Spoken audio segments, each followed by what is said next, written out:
Hello friends, आज की इस वीडियो में हम जानेंगे कि प्राकृतिक संख्या किसे कहते हैं, भाज्य संख्या किसे कहते हैं, अभाज्य संख्या किसे कहते हैं।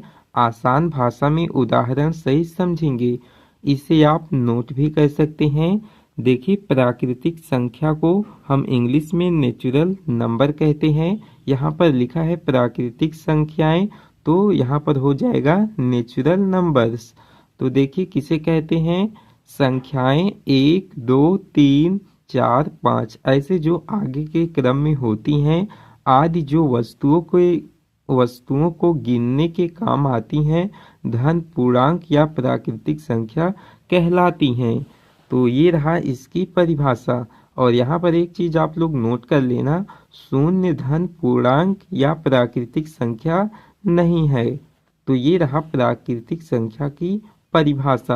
अब चलिए जानते हैं कि भाज्य संख्या किसे कहते हैं। तो यहाँ पर आप देख सकते हैं, भाज्य संख्याएं कंपोजिट नंबर्स, ये एक से बड़ी वे प्राकृतिक संख्याएं हैं।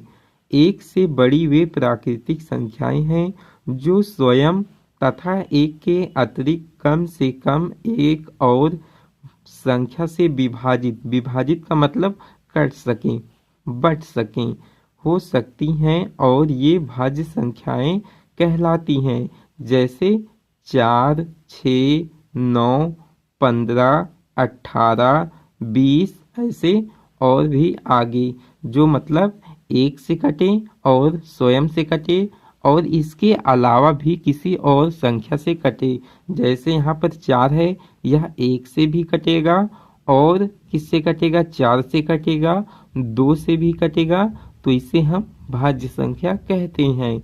तो चलिए देखिए, यहाँ पर ये 6 है ना, यह 1 से कटेगा, 1 से कटेगा और किससे कटेगा, 3 से कटेगा, 6 से कटेगा, 2 से कटेगा।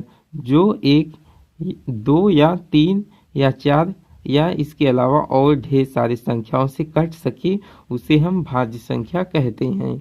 चलिए अब हम समझते हैं कि अभाज्य संख्या किसे कहते हैं। तो ये रहा अभाज्य संख्या की परिभाषा। अभाज्य संख्या को इंग्लिश में हम प्राइम नंबर्स बोलते हैं। देखिए यहाँ पर लिखना था हमें अभाज्य संख्याएं, यहाँ पर यस लग गया है नंबर्स। तो देखिए इसका परिभाषा क्या होगा, संख्या एक के अतिरिक्त वे धन पूर्णांक या प्राकृतिक संख्याएं जो एक तथा स्वयं के अतिरिक्त किसी और संख्या से विभाजित नहीं होती हैं, उन्हें अभाज्य या रूढ़ संख्याएं कहा जाता है। देखिए रूढ़ संख्याएं, इसका एक नाम है रूढ़ संख्याएं। देखिए अभाज्य संख्या का यहाँ पर उदाहरण दिया गया है, जैसे में 2, 3, 5, 7, 11, 13, 17, 19 ... ऐसे और भी आगे बहुत सारी संख्याएं अभाज्य संख्याएं हैं। तो देखिए यहाँ पर कुछ संख्याएं लिखी गई हैं। इसमें क्या होता है कि जो संख्या अभाज्य संख्या होती है वह 1 से कटेगा और स्वयं से कटेगा, इसके अलावा किसी अन्य संख्या से कटेगा ही नहीं, तो उसको हम अभाज्य संख्या बोलेंगे। जैसे इसमें आप सभी अंकों को देखिए, जैसे 2 है, 3 है, ये संख्याएं हैं। 3 किससे कटेगा, केवल 1 से कटेगा और 3 से कटेगा।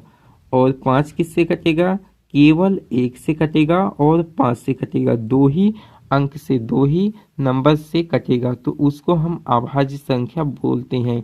देखिए कभी कभी पेपर में पूछ लेता है सबसे छोटी सम अभाज्य संख्या बताइए। तो देखिए सबसे छोटी सम अभाज्य संख्या क्या होता है, 2 होता है।